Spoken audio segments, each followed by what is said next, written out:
Oh, ChatGPT is rubbish at it, actually. It is actually quite rubbish at it. I've got the formula worked in Excel, which is really, really good. The trouble I had was I created it in Google Sheets, but then the trouble with Google Sheets is the trouble with it is that if I embed it onto WordPress and I share it, if you're accessing it and I'm accessing it, I can overwrite your values that you enter on the other side of the world because it's a shared Google Sheet.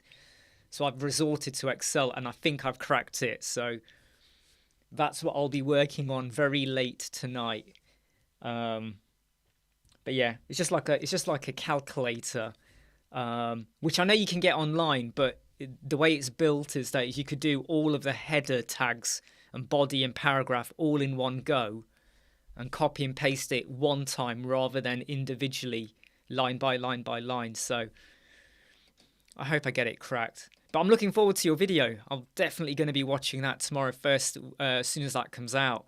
I'm interested to see how you approach the whole palette thing. The way I tend to do it is I put an image into Canva, and then Canva automatically starts to tell me what the colors are. But I'm interested to see how you approach that.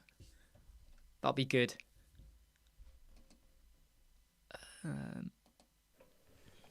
Good evening, everybody. I'm pretty sure you could probably hear everything that me and Imran was just talking about then, because I don't think I actually muted the microphone. So at least we were talking about normal things, you know, nerdy spreadsheety type things. Anyway, good evening, everybody. I hope you're having a fantastic evening. I'm pleasure to actually get, well, I'm going to say I can hear audio, but no video. That's okay.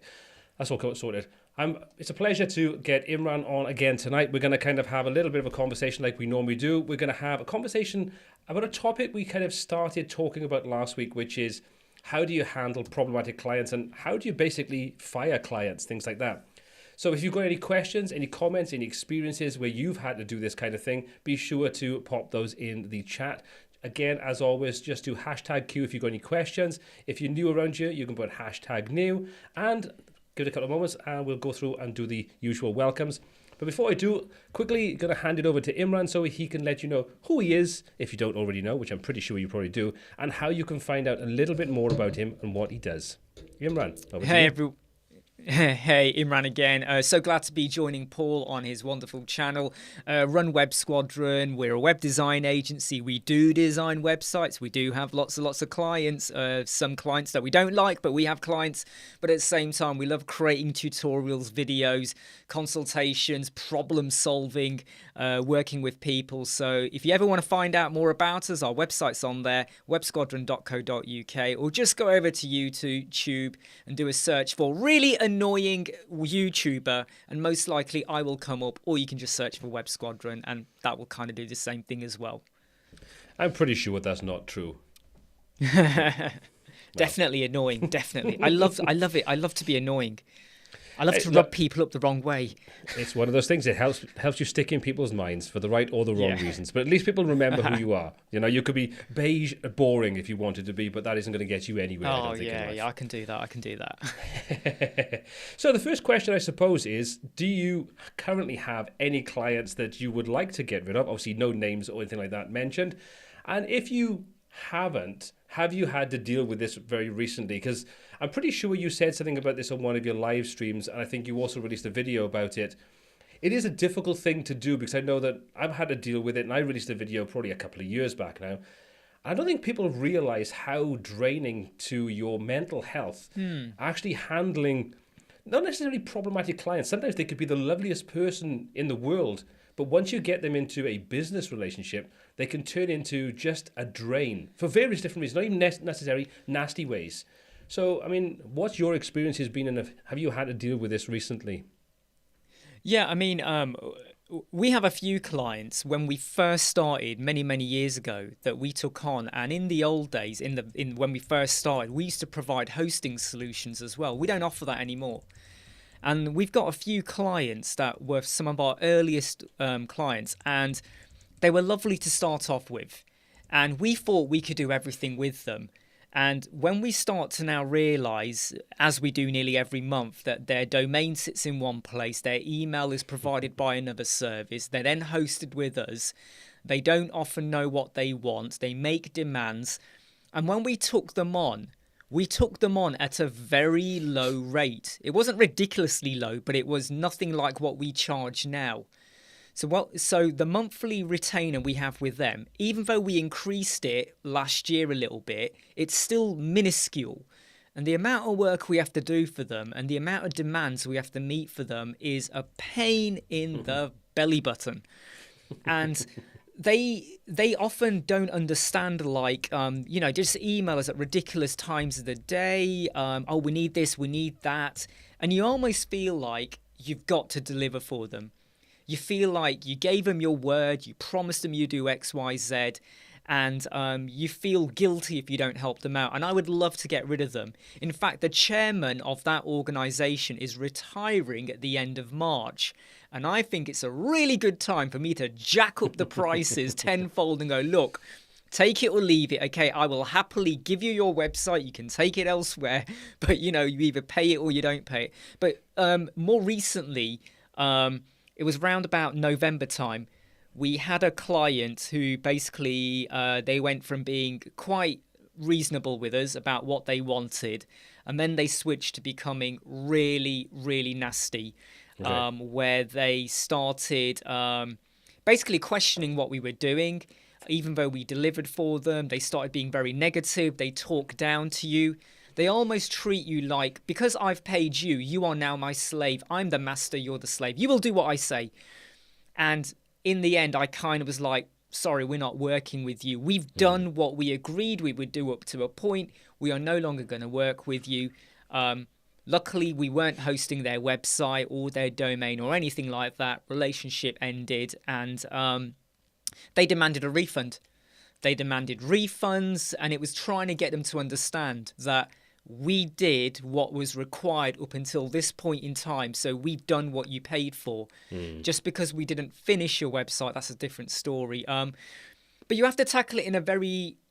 So one thing I want to add, and I'm sure we'll talk about this, is you've got to tackle it in a very amicable way. No matter how angry you are, you still got to almost talk to them as if like you're on their side. You understand, look, it's not working. Because what you don't want is for them to start putting out social media posts going, Imran's an absolute jerk, he was a pain and all of this. And because whatever they say, people might believe them over you. Yeah, absolutely. Because that's just how general public are, aren't they? They believe sometimes the customer's always right. That ain't true. I mean, I'm telling you what, if anyone ever says to me the customer's always right, that ain't true. But you got to be reasonable with them. But at the same time, you got to stand your ground, okay? Why do a lot of us become self-employed? Why do we do it? Why are we not working for an employer anymore? Because we want to be our own boss, the masters of our own destiny. We're fed up of meetings for meeting's sake, doing work for someone where you weren't appreciated, or you were doing stuff that you didn't want to do, but you had to do it. We're now in control now. So why do we work with people who make us regret what we do, right? Absolutely. You want to wake up every day going, yep, I'm ready to get started. Even if that video that Paul's just recorded is absolute trash, Paul is going to go, I don't care, I'm going to record it again. Yep. You want to feel damn good. And I just gave the longest answer in history to your question. And thank you very much for joining us on our live stream tonight. Yeah, we'll see bye you again everyone. Next bye. Week. I mean, this is the difficult thing. I think you hit the nail on the head, is that you do have to remain professional, even where you may want to be the complete opposite and just tell them to, politely go away. Yeah. But I think ultimately, if you could approach it in that manner, and it is difficult. I know this is something that over the years, when I was in a business partnership and when I've kind of moved over to becoming, my own freelancing and the kind of things I do, I very slowly, I can't say quickly, but kind of came to the realization I'm a very gut reactive kind of person. It's like when someone says something, I'm like that, I react. And that's something I've had to train myself to not do. And the thing I found the easiest is where you have those emails that come in and they come off, you came in 9 o'clock in the morning, you open up your emails and you get that one there from last night, from that one customer, and you just go, do you know what I mean? But then what I've learned to do is to put that to one side, let my gut reaction settle down and kind of get put to one side as well, and then go back and read it a couple of times, see what they're saying, see what they're asking, and then react, and then kind of get back to them, whether it's a phone call or an email or whatever method you're using. It's not always easy. And like you say, some clients do think that once they've paid you money, you become an employee. And I think that's a dangerous relationship that can get very unbalanced very quickly. And that's something I think is in your own best interest to rebalance as quick as possible. You know, if people are speaking to you in a derogatory fashion, you could turn around and go, well, I'm going to speak to you the way you're speaking to me. And all that does is you both get riled up and pissed off with each other. Whereas I think if you go back and it's a case of, look, I can understand you're frustrated, or I can understand whatever it is, but please bear in mind, you are paying me to do a service. You're not paying me to be an employee. I will do that service. If you're not being respectful to me, I won't do that service, and we will terminate the contract and whatever that entails. It's not easy, but you need to have that balance. You need to have that respect. And if you don't have that respect now, you're probably never going to get that respect unless you stand up for yourself and give them a reason to respect you.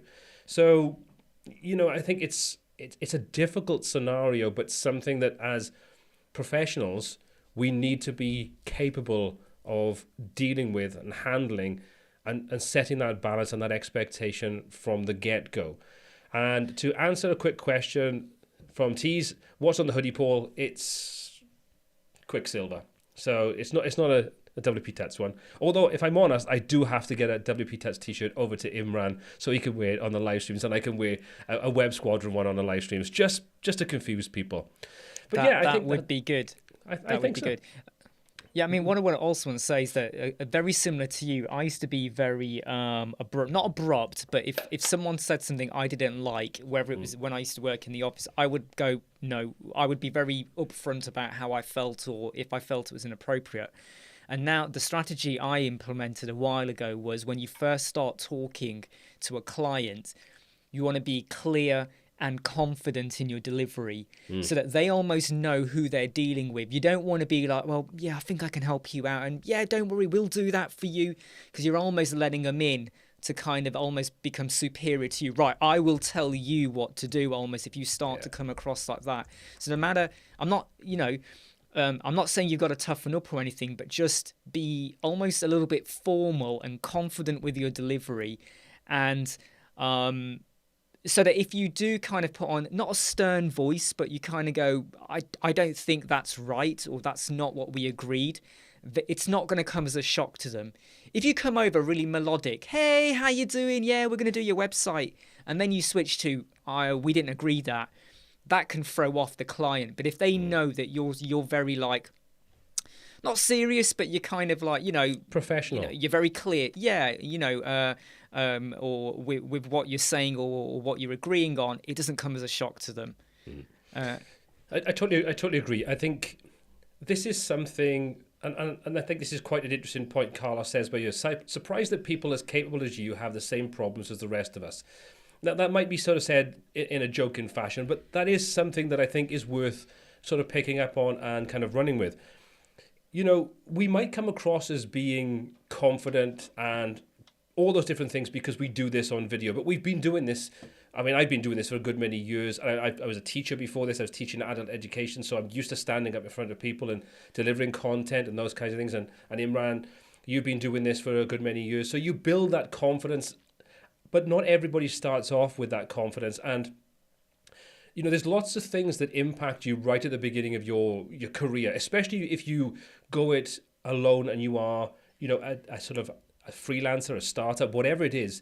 You don't go into that being confident if this is your first endeavor in business. You go into that with probably a lot of baggage of, what if they don't like what I've done? Or what if I upset them? Or I need the money coming in? What if I do something and they don't pay me? And different scenarios, all those things will arise. All those things will happen. And you have to deal with them. But each one of those that you deal with boosts your confidence, makes you more professional, makes you, the next time you have a sort of meeting with a client, next time you do a presentation for a project, you'll be more confident. As situations arise and you handle them, you will grow as an individual, as a professional, as a human being. And I think there's a lot to be said for that. And you should never think, well, people like me and Imran, how do we have that? Of course we have it, because we still have those imposter syndrome things. We still, when you put yourself out there, for example, like with the YouTube side of things. I mean, I've talked to Imran for probably the last 18 months, and before we even got together on a live stream, we were sort of emailing back and forth. And the persona that you have, while it's you're a different person in different situations. And I think that is the same of all of us. We all have different hats that we wear in different situations. So you on screen, on camera, you're confident, you're buoyant, you're full of energy. Whereas dealing with a client in a situation you might feel uncomfortable, all those traits you have there might be just by the by. They're completely different because you don't have that confidence yet.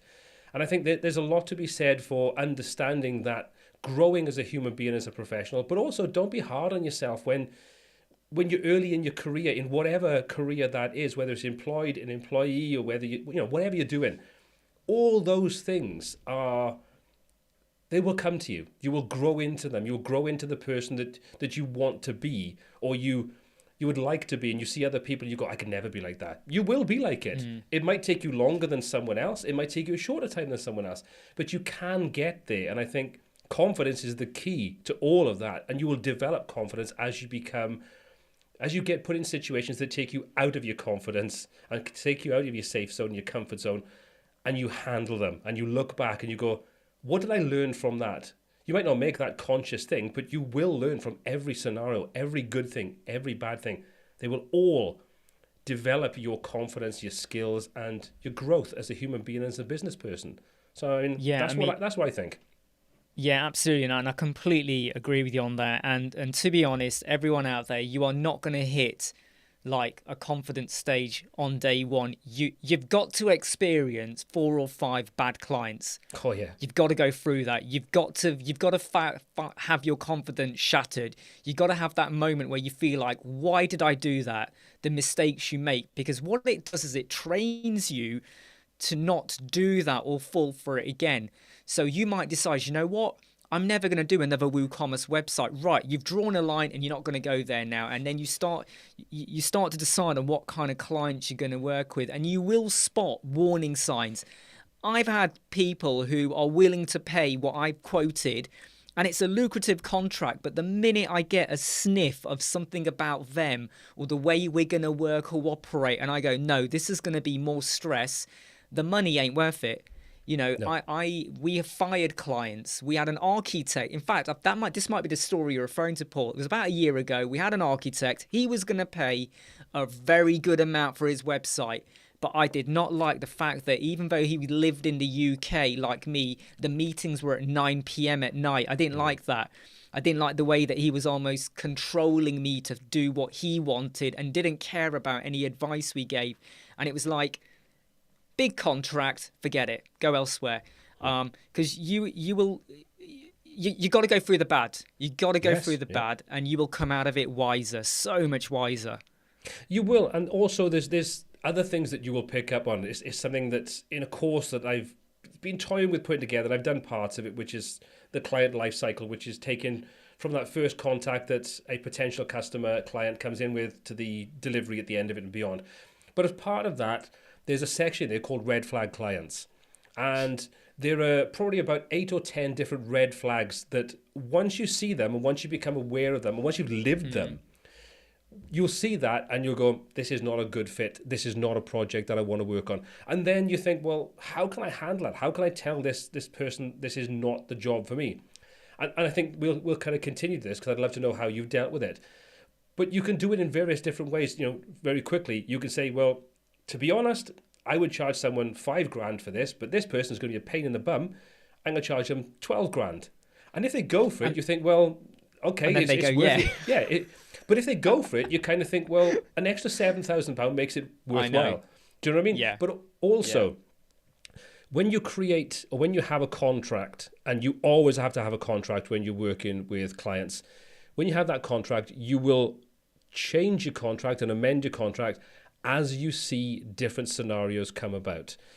And one of the things that I know I was talking with Jonathan from Permaslug, I think we all might have been talking about it, but I put a clause in my contract that was, how you can get out of things, but also how long things like deposits last for. Because we were talking off camera about, you know, a client that you kind of fired or left or whatever, they wanted their money back. Well, there's various different ways in which you can handle that. You can do it, you know, a contract is something that's there to protect you and the client, but you don't have to adhere to it. You know, if you think this person's just going to go around bad-mouthing me to everybody and I'm going to lose potential business, so is the £1,000 deposit I've taken off them worth keeping, or do I just give it them back, be as amicable as possible and say, yeah, no problem at all, there's your deposit back, sorry we couldn't work together, but, you know, we've leveled the playing field kind of thing. Then other people, you go, screw you, I'm keeping that bloody money, I've done a pile of work on this project. But when you create contracts and you change things based upon scenarios and situations, always have something in there that says how long your deposit is valid for. I have mine for 12 months. And I've had clients that literally have paid me to do a project, the deposit, and they've come back 2 or 3 years later, and then they want to get the ball rolling. Well, my prices have changed in 3 years. So I might have quoted you 3 years ago, $5,000, and you paid me $2,500. Well, now you're coming back 3 years later, it's $10,000 for the same project. So I'm not going to do it for half the price because you couldn't be bothered to come back on time. So always protect yourself with things like that, you know, with your contract. Learn from these different situations and protect yourself. But to kind of just go with the contract thing a moment before we kind of move back onto what I sort of started off with. I changed my contract probably about 5 years prior to me becoming a freelancer. And before that, the contract was very much a case of, you can't do this, you can't do that, you can't do the other. You're trying to protect every scenario you've come across. And that is really unnerving to the new client. They look at it and they go, there's 12 bloody pages to this thing and I've got to read it and it's all jargon. I'll go to a different designer.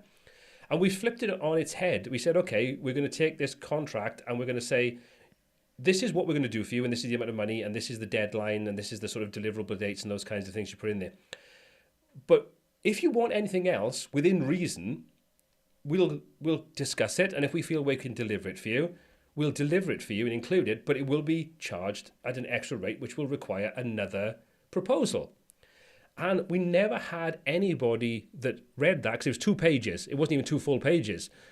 But everything about it is lighthearted and breezy and not a contract in its very nature in the way it's worded, but it still has all those contractual elements to it. So what you did was you kind of said, you can have all the flexibility you want in the world, and we'll quote you for that side of things. And if you want more, you can have more. But just be aware that it will cost you more. And that was something that changed the win rate of proposals. Definitely saw an increase of maybe 15, 20% in the proposals we won, because it was so different to what the contracts most other people would see, which is, like I say, trying to lock them down for every bloody thing. It's like, that just stifles people and makes them scared and think, what if I change my mind? You are right. You know, and I think, there's a lot to be said for how you approach the whole relationship. And again, I think this goes back to that dealing with relationship, dealing with the confidence factor, building your confidence. Because if they come to you and you go, I don't want to do it, I can't do it, you can just say, it's not something we offer. And then it's up to them. And they go, okay, fair enough. But you kind of still say, well, we can do all the things we contractually agreed to, but now you want something that's outside our wheelhouse and we don't feel comfortable doing, we can't give it to the quality and the standard that we would like to deliver. The choice is up to you, but obviously if you understand, you've already signed the agreement that says the deposit is non-refundable if you change your mind, whatever the case is. Do you know what I mean? So you protect yourself, give freedom, and everybody feels like it's more conversational than trying to just lock people into things that are terrifying. Do you know what I mean? Yeah, and I think that's the key bit that you said, conversational. You almost want to make it feel like you're on their side as well. I mean, you got to protect yourself, but you also make them clear that, look, this is to make you understand as well what you're getting out of it as well. There's no ambiguity. There's no vagueness. You know that this is what you're paying. This is how long it lasts. This is how long the job will take. Are there any caveats like any additional costs if we go over, or there's a problem or a change of spec or whatever?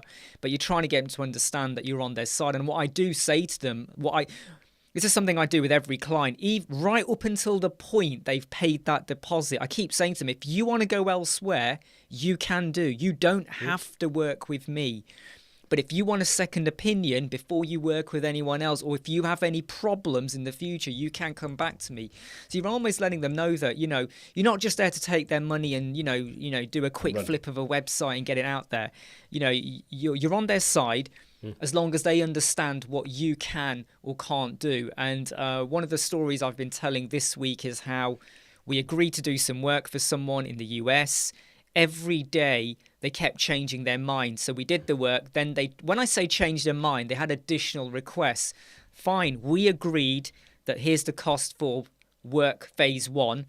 You've now asked for some further work. Fine, you pay the fee for work 1. Then we do work 2.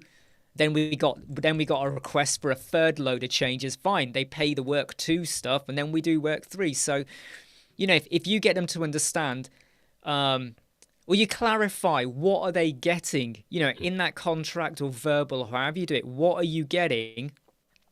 The minute they step up beyond that, and now they go, oh, actually now I want to add in a WooCommerce shop, which was never part of the agreement. You can go, don't worry, we can do that. But here's the costs. Yep. Here's the extras, or we can do for you.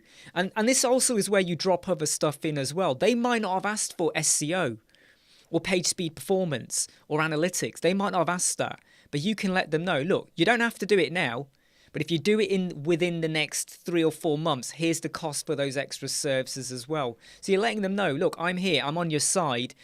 But this value I've contracted you for is only valid for 3 or 4 months or something like that. So just be clear and let them know that, make them feel like, look, when you go into a shop, right? Like Apple or anywhere, you go into a shop and you ask them about a computer. You can tell when someone is just reeling off a script. Oh, yeah, it does this, it does that, and blah, blah. And then you throw something into them, like today I did it at the Apple. I went, right, so if I do da-da-da with the iCloud, will it sync? And I could see her face kind of go, huh? I went, if I've got iCloud here and iCloud there and I create a video, will it sync? And she was like, yeah. And I went, can you show me then? Because you've got all these machines here. So can you now? And she was like, you could see her panicking. And I went, and I did, so... but if you can show that if you can instill confidence in them that you know what you're talking about, it just makes the conversation so much easier. Absolutely, I totally agree with you there. Just going to do a quick shout out. Richard has asked Hey, Jamie. To shout out to Jamie. So good evening, Jamie, and you should be in bed, I'm pretty sure, unless of course you're the older son who's just passed his driving test. At which point you probably don't need to be in bed. But anyway, you do know that I say to everyone that I have this vision of Richard sat on a sofa with pizza on his stomach.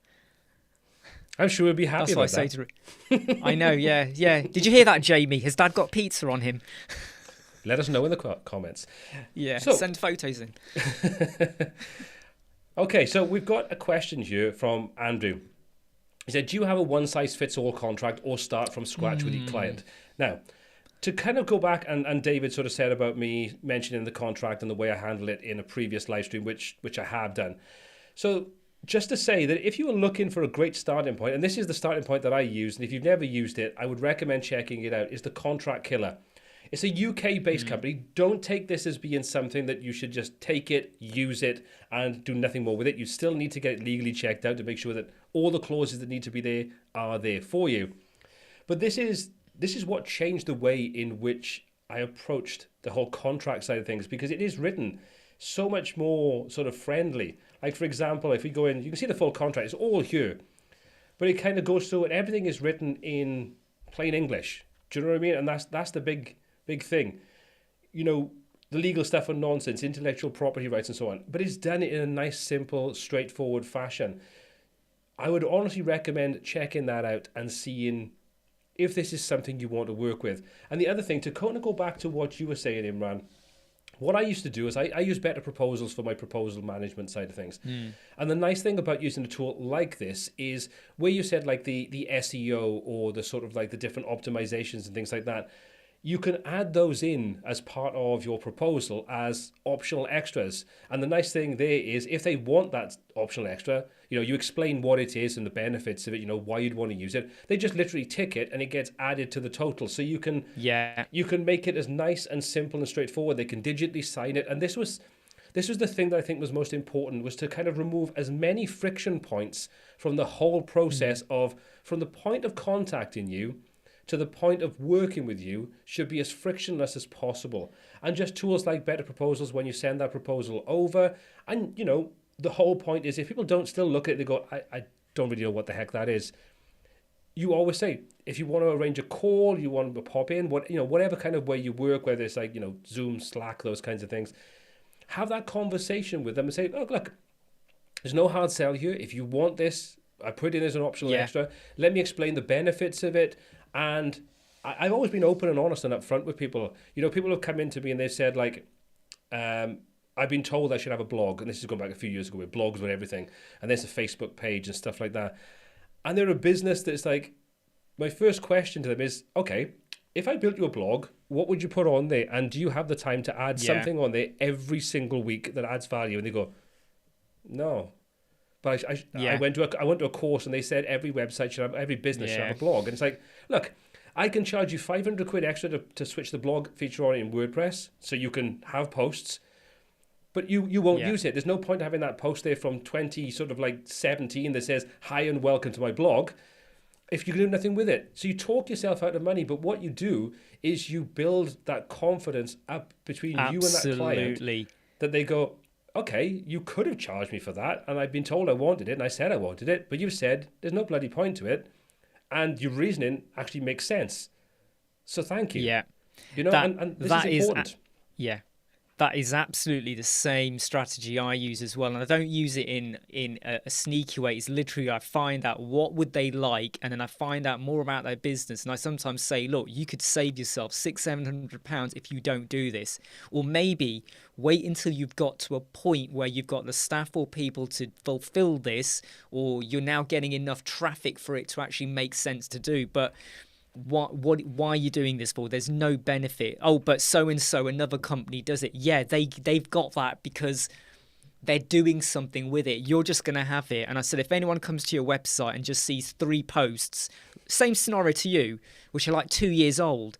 Yeah. Whenever I go to websites and I see the blog posts are like really old, I sometimes wonder, like, does that mean you're not doing them, or you've lost interest, or what's the reasoning behind this? So yeah, and again, it makes them love you because you're almost saying to them, look, I've just saved you £600 or whatever. Yep. And they love you for it, even though it was virtual money because they haven't actually paid you in the first place. No, but it builds up. What I always said when I sort of started meeting clients was, this isn't a case of I'm going to build your website and thank you very much, goodbye. You have that no matter what with some clients. They're not interested. But I like to build relationships, and I've got clients that I've worked with from when we started the business, which is, close to 20 years ago. And I still work with them. We're on the 3rd iteration of their website. They come to me, they want updates, they want changes, they come to me for advice. Doesn't always make me money, but that's because you built that relationship and that trust factor, and it's not all about just trying to rob them of money.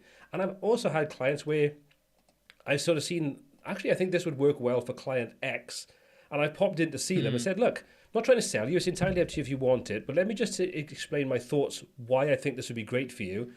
And then if you're interested, let me know and I'll put a proposal together for you and give you a price on it. But if not, don't worry about it. And probably 7 out of 10 times that converts into a job. But I only do that, or I only did that. I don't really work with clients much these days. But I only kind of did that because I saw the tangible, measurable benefits to that client. So if they come back to me a year after you built whatever it was and added it to their website, they could say, I'm glad you did that because that generated this much interest or this much revenue. Without it, we wouldn't have made as much money or been as successful or as popular, whatever it is, this year. And that only comes when they feel confident that you're not trying to just fleece them for every single dollar, pound or cent that you can get out of them. Which kind of leads me on a little bit to this question. One of my biggest issues I have with clients is that they agree to have a website contents ready by a certain date, and they're almost always late. Let me quickly tell you how I deal with that, and then I'm going to pass it over to Imran so you can tell me how you deal with it. Again, this is one of those things that after handling that so many times in the past with so many clients, which just becomes an absolute nightmare, I changed the way in which I book projects in. Once someone pays a deposit, that gives them a start date. And that start date is 1 week prior to the actual start date. In other words, I'll block it out. Let's just say it's a WordPress website. It's 2 weeks to work on that project. You don't work full time, but 2 weeks on it. So let's just say that started on the 1st of April. Then the week prior to that, all of their content has to be in to me. If they don't Yep. have that content in during that week, their project gets pushed to the next Yep. available date. And the way you kind of make people realize that this has a big impact is you say to them, look, I'm literally booked up for the next 3 months. So if you miss that deadline, you've got at least 3 months before I can even start to work on your website. And that's out of my control. This is why you're given that deadline and a start date. And if you don't supply it, you're pushed. And not everybody supplies it, but the reality is there's enough of an incentive there to give you that content that you don't suffer from that problem as often as you would have done if you didn't have something like that in place. So that's how I've dealt with it. What about yourself? How have you dealt with that? It's actually very, very similar. So I put this clients into two categories, basically. I have the ones who I know are going to be very good at getting their content ready.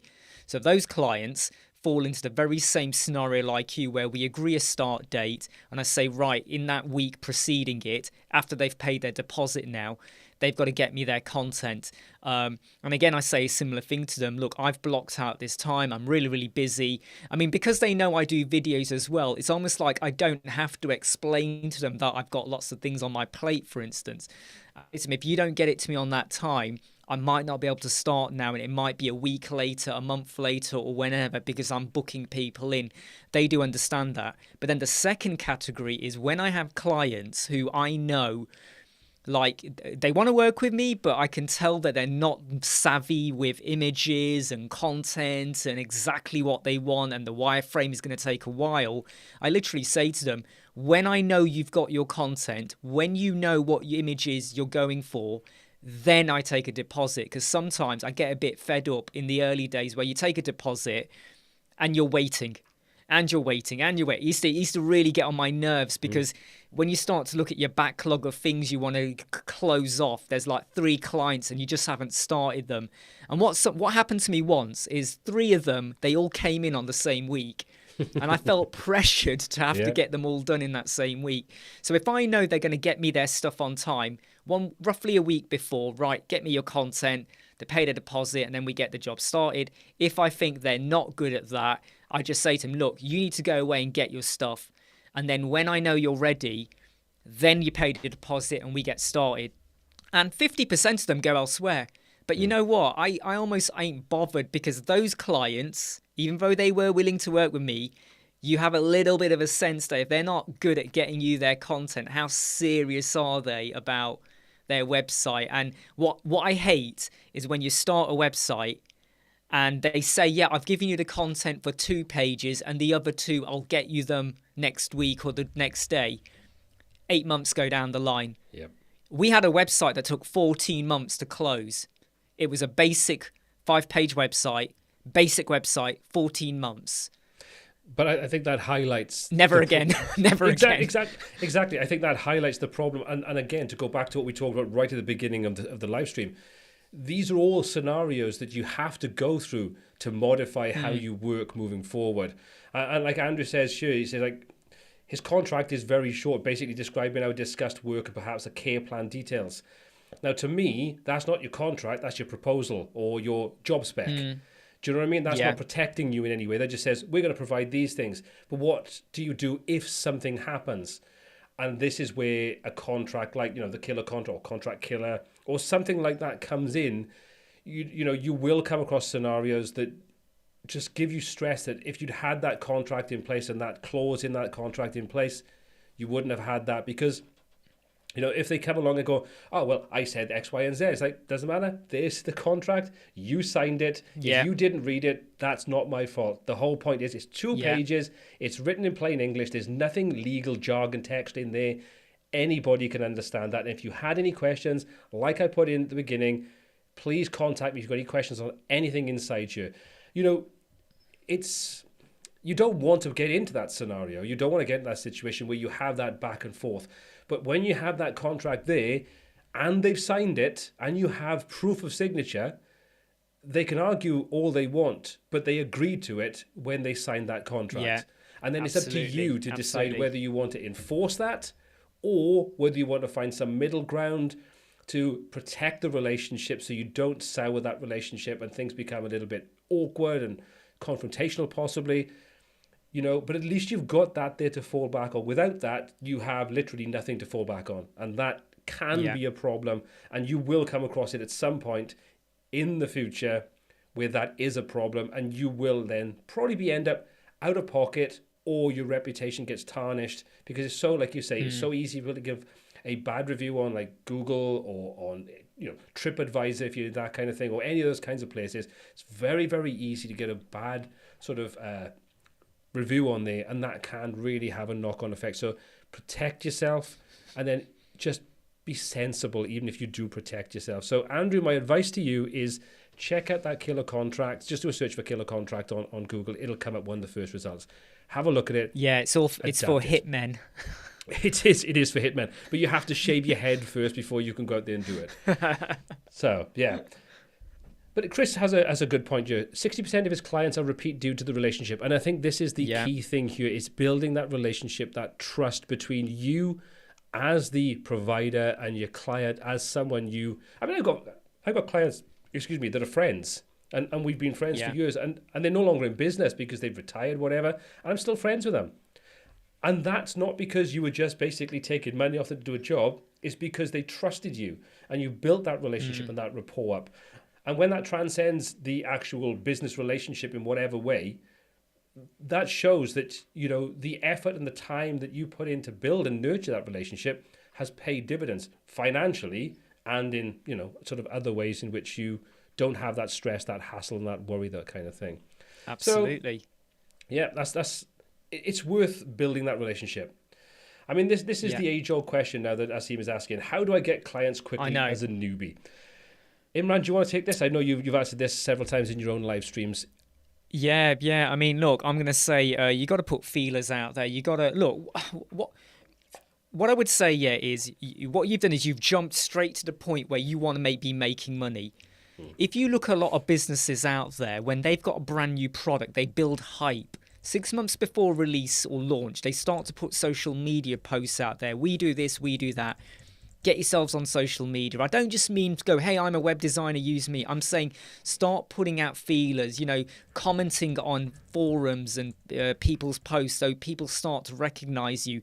You can ask your friends and family as well. Now, I don't always recommend building for friends and family because you will get divorced and never talk to your mum and dad ever again. So it is a little bit dangerous, but you can say to your friends and family, if you know anyone who wants a website and you refer them to me, literally to me, forget Asim, refer them to me. If that converts into a website, I will pay you. There might be an incentive for them, $50, $100, however you want to price it up. But I'm not a big fan of cold emailing businesses. I think it's very touch and go. But if you feel you have to do that, look at local businesses. Look at people who've got a really old website. Contact them. Let them know what you can do for them. Don't just say, I design websites and I can do Google. Talk to them about their website. It's outdated maybe. How are you going to improve it? What's the advantages? What is the benefit to them? Do you think this is going to generate more interest, more conversions, more leads, more revenue? What is the value to them? But there is no easy. You can't just sit there and go, hey, loads of clients are going to land on your doorstep. But if you start to get out there on social media, talk to people, find out if anyone needs a website, try and get some referrals in. And I'm going to end by saying, get your own website out there as well. There's my question to you, Asim, is do you have a portfolio website? Because you can do all of this stuff, but you haven't got a portfolio website. So what do you do? What's your style? Do I like your style? And you might say, but I haven't got a single client. Nothing is going to stop you creating 5 landing pages today. Maybe an hour or two, a landing page. Doesn't have to be a full-blown website. Just do a landing page. Hero banner, services, contact, all of that. Just create one and show how your style is, right? They don't have to be real websites, but I might be in the market for a dentist website. And you do dentist websites. I come across you, I go, I like this style. I might want to contact you because at the end of the day, when people are searching for a web designer on Google or whatever, they don't really know them. And often our decision is made by, do I like what you're producing? You know, yeah. I don't know if you have a different strategy there, Paul. No, I'm very much with you. I don't like the cold call inside of things or the cold emailing. I do think that if you want to gain clients, you have to put some legwork in. That could be getting involved with things like the Chamber of Commerce in your local town stroke city. You know, where are the businesses? Where are business people, your potential client, actually hanging out? Whether that's virtual hanging out or whether that's sort of real world hanging out, well, you need to be there. And you need to be adding some value to the conversation in whatever format it is. So it kind of goes back to you, like you're saying, get involved in the groups, get involved with things like that. But I think something that's also a little bit overlooked is, let's just say, for example, you are an Elementor or a Bricks user. So you get involved in those Facebook groups, and there's an abundance, you know, the sort of the official Facebook groups for things and things like that. But if you get involved with those, put content on there, answer questions and things, but also put content on there that shows and demonstrates what you can do. Ask for people to give you feedback, because I'm probably sure that, Imran, since you were so prevalent and, you know, to a large extent still are in the different elemental communities, I'm pretty certain you probably got people requesting you to do work for them. I know I get it. I did. No, we did. We did, yeah. But probably people that actually design websites for themselves, but maybe they're not at the level that they want to be at, or they just look at you and think, well, actually, you know, I can't do this particular thing. I've got a client that wants it, but you've done a video on this, or you've answered questions on this, and you've done things like that. You are an expert. And this is the thing, is if you can set yourself up as an expert in your field, then that helps you immensely. And the other thing that and I've always recommended this, is find a niche. So, for example, my business, when we had offices and we were a partnership business kind of thing, we were in a Welsh country town that is very heavily sort of accommodation based. It's tourism and things like that. So there's a massive amount of accommodation based businesses, from your single sort of like your B&Bs up to your hotels and those kinds of things. Well, if you can identify markets like that, and you've got a website and, you know, you've optimized that for the local area, well, focus, even if it's not real websites, fictitious websites, create some websites, stick with the accommodation thing, create some simple websites for your local B&B that you charge smaller amounts of money for. Create ones that have got integrated booking systems in there, even if they're just demo models of that system. And exactly. Create things like that. And then naturally and organically, you are going to find people will be looking for that. You know, people now, they're so used to working and geolocating their searches. We don't just go web designer. You look for web designer in your town or city, because you want to work with people that are relatively local to you, because you can have a face-to-face and build that relationship. So these are the things that I think, to start off with, are going to give you the best chances of creating real-world clients, converting them into paying clients, generating revenue, generating income, rapport, relationships, and then word of mouth will come. But none of these things are overnight. These are things that will take effort on your part, because at the end of the day, you have no proven track record at this point in time. I'm assuming, you know, this could be wrong, but if you are asking how do you get clients fast, these are the things. And you can say you can go on Fiverr, you can go on Upwork and things like that. But again, if you don't have a portfolio and you don't have strong sort of experience in it, you can't be charging those amounts of money. Because you look at Fiverr is no longer $5 for a service. You know, you look on there for things like, let's just say, logo design, and they can be easily started at $300-400 up to $1,500, thousands of dollars, because they've got proven track records, they've got the skill, not always, but they've got the skills, they've got the chops, they've got the reviews and the feedback, which allows them to charge those higher amounts of money. So there's lots of different things you need to do. I mean, yes, like Martin says, you can use LinkedIn. But again, LinkedIn is one of those things that you probably want to be on LinkedIn and targeting local businesses and business people. Yeah. So you can have that one-to-one consultations. Charities, again, like Chris says, you can do not-for-profits, you can do freebies, and then you can direct people to those. So there's going to be a little bit of giving before you can take. You will get paying clients.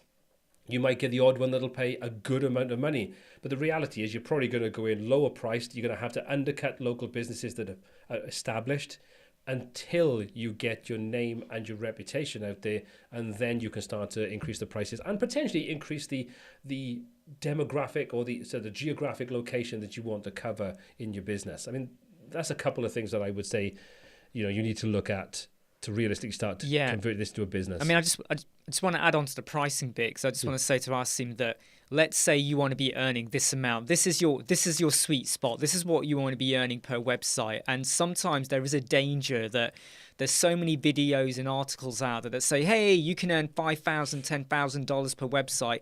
The reality is that's not always the case. But what you got to look at is, this is what you want to be earning. But if you're brand new, your prices might be 25% of that. And it might feel like a big dip, but once you get 2 or 3 clients at that price point, you will get people there and you get reviews. That is the most key bit. You got to get good testimonials and reviews. People who are happy to talk about what you did with them. You can increase your price to now 50%. You're not at your sweet spot yet. Get 3 or 4 clients more. Your reputation, you're feeling more confident now. You might get word of mouth referrals.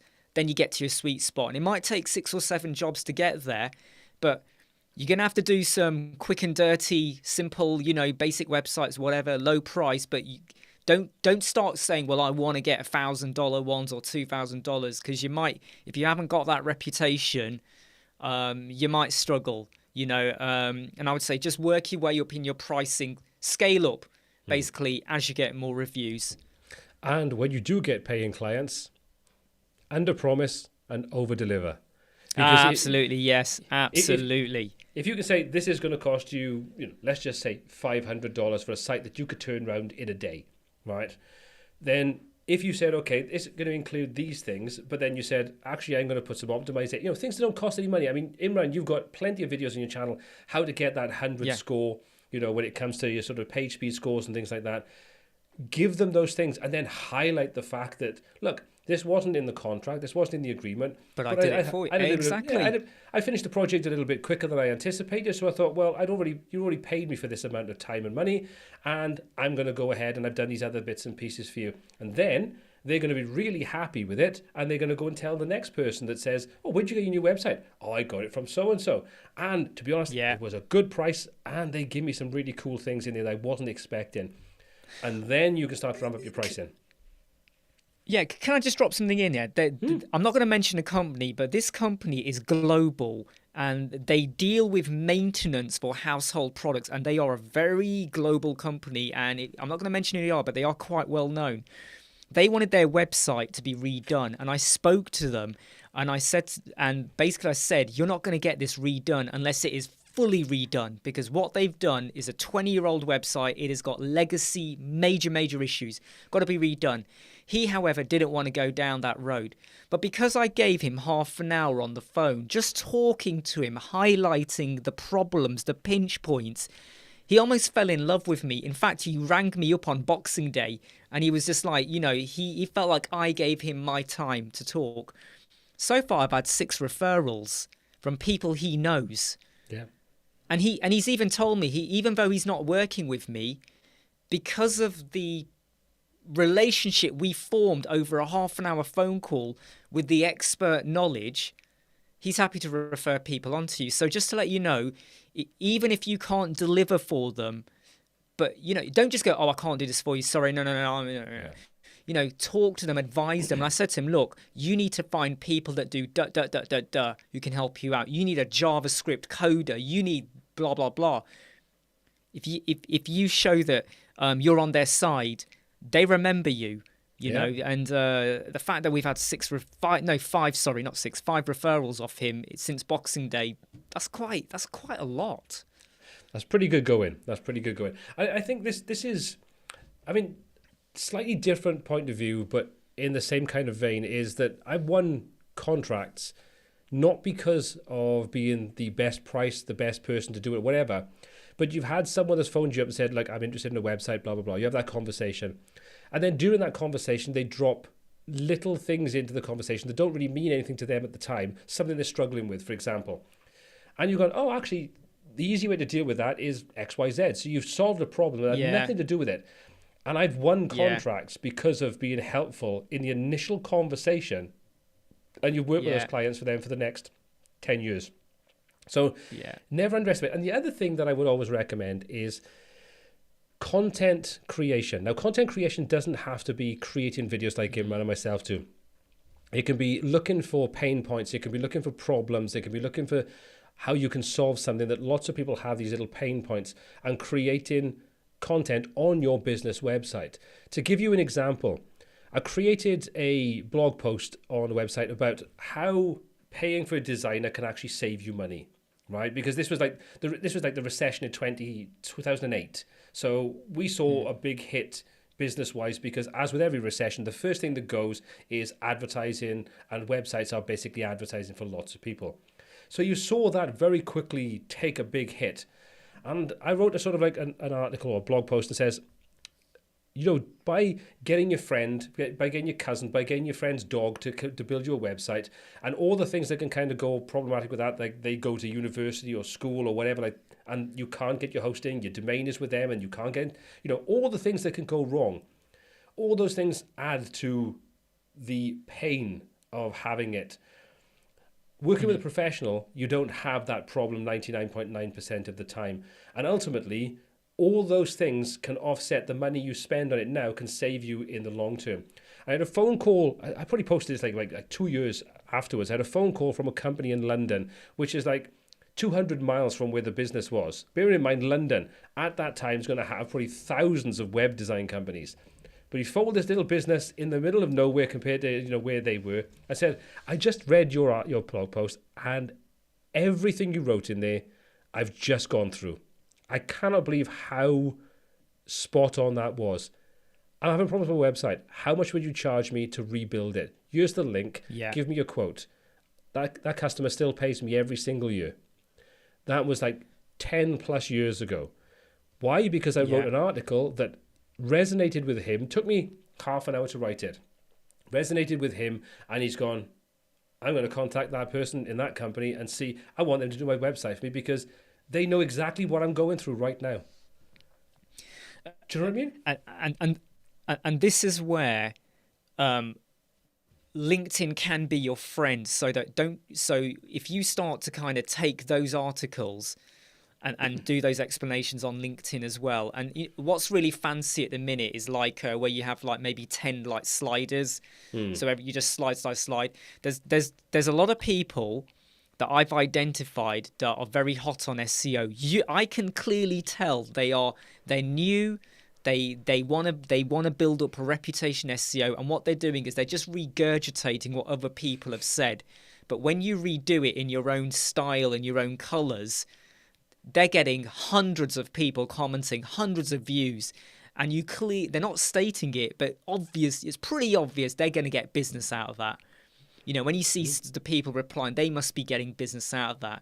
So I'm not saying regurgitate, but what I'm saying is if you can back up what you write, so the minute someone contacts you, you know, if you're writing a post about PageSpeed performance, if I can back up what I'm saying in that area and start to problem solve and answer questions, you can generate business, okay? And it is the whole thing about if you're a coach or a consultant or an influencer or anything like that, is you have to become trusted, okay? And you have to kind of back up what you say, your expertise, all of that. And the more you do that, people will work with you. And I won't lie, sometimes at least 2 times per week, someone will want to work with me on the back of a video I did 6 months ago or a year ago. A directory video, a video doing whatever. Sometimes I don't even remember which video they're talking about. They go, oh yeah, I saw this video. And I'm going, which video are you talking about? They will want to work with you. And that's not the reason why we do the videos. Let me be clear. That's not why we do the videos. It's to help all of you out because we love helping people out. But they see you, whether it's written or visual, or even if they hear you on a podcast, and they want to work with you. Basically, you've humanized it, the connection with them. You're no longer a mystery. Yeah. You know, because sorry, go on. Yeah. They say, know, like, and trust. That's basically what it is. Yeah. They feel Yeah. like they know you, they like what you're doing and what you're saying, and they trust you. But just to kind of go back to what you just said, that we don't do this for that reason. I can say in the sort of the years that I've been doing this, I've never actually taken one contract from anybody that's contacted me to do any kind of work with them. I've said no to every single one of them. So, take that for what it's worth. But you are right. Like I say, if people can feel like they can trust you in whatever format that is, and did you understand their problem? And I think that's the thing, is like people connect to people. People buy from people.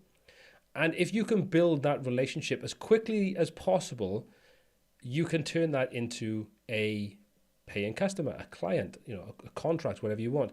But the other thing that I think is vitally important is that this is not a sprint. This is a long game. You don't. Yeah. I'm talking about some people can go out there. They've got the gift of the gab. They could sell, sort of like snow to the Eskimos. But the reality of it is, most people have to build things up. And a service-based business, which is what we're basically doing, is harder to build because there's no tangible product. But ultimately, they can be more sustainable once you get them up and running for various different reasons. So just be realistic about how quickly you think you can start to generate income. Because at the end of the day, do you want to be a busy fool? Do you want to have 20 websites because you're selling them for $200 each? Probably not. But you have to start somewhere. Yeah. So start with a realistic figure. Don't oversell yourself. Undersell, overdeliver.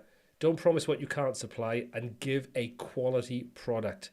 If you're not comfortable, you don't feel confident in being able to deliver something, there's something in the specifications, don't say yes and just go for it, and then you deliver a substandard product, because all you'll do is kill your reputation before you get going.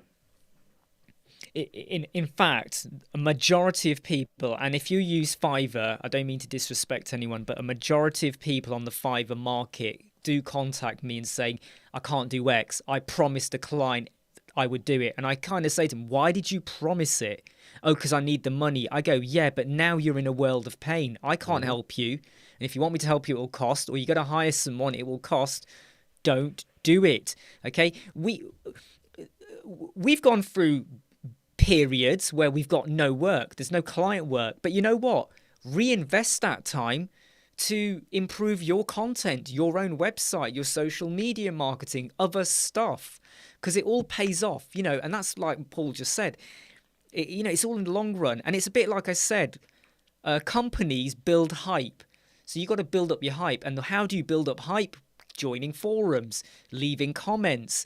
If your niche area is, like I said, Paul was saying about, like B&B and stuff like that, go and find a forum on Facebook that is about Welsh or Wales B&Bs and comment. Don't say, hi, I'm a web designer. Comment, hey, that's really good. Oh, I like that. Where's that based? Oh, I like what you're doing. Don't be fake, because someone might start a conversation with you and then you will have to continue the conversation. But if you start to build up a rep where people start to go, oh, hey Imran, how you doing? They will work with you. I was massive on the creative writers circuit about 12 years ago, to the point where some people hated me because I was always commenting and stuff.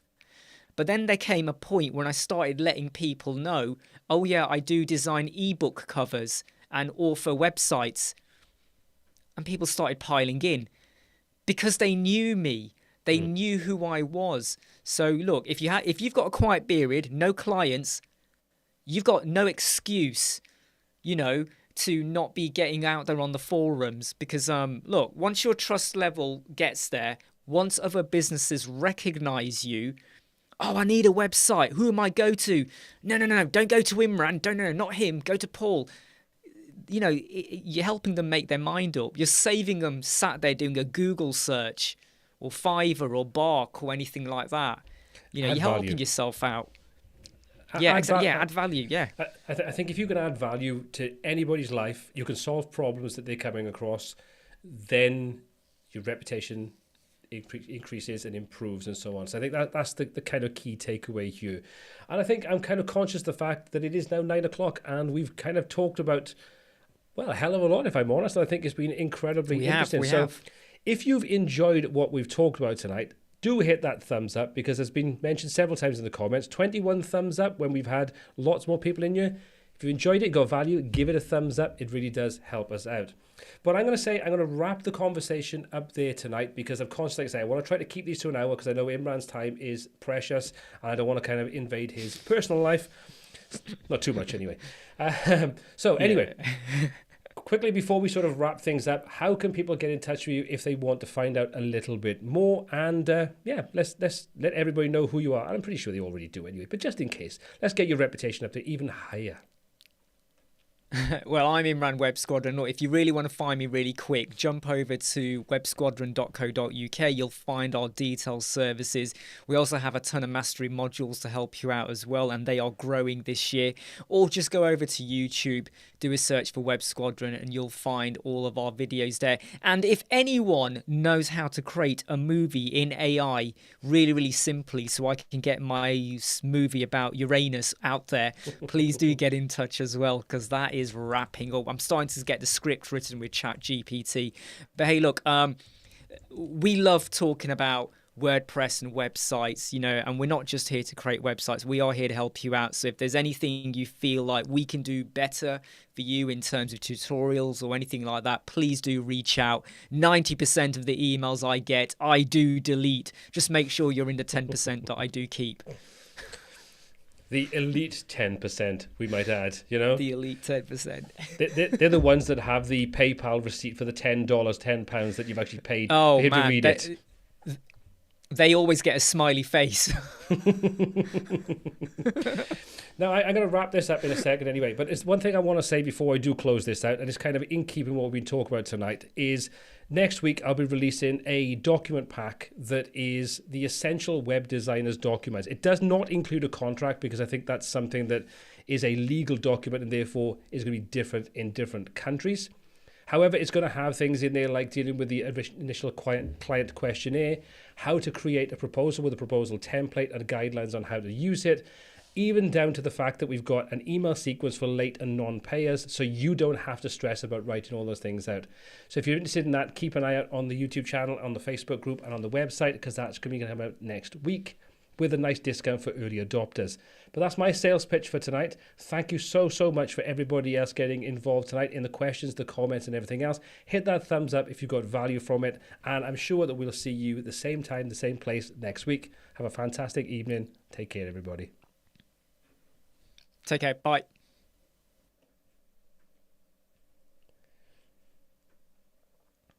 I'm dubious about talking now because it didn't cut off the last time, so I'm going to end the conversation here tonight just in case.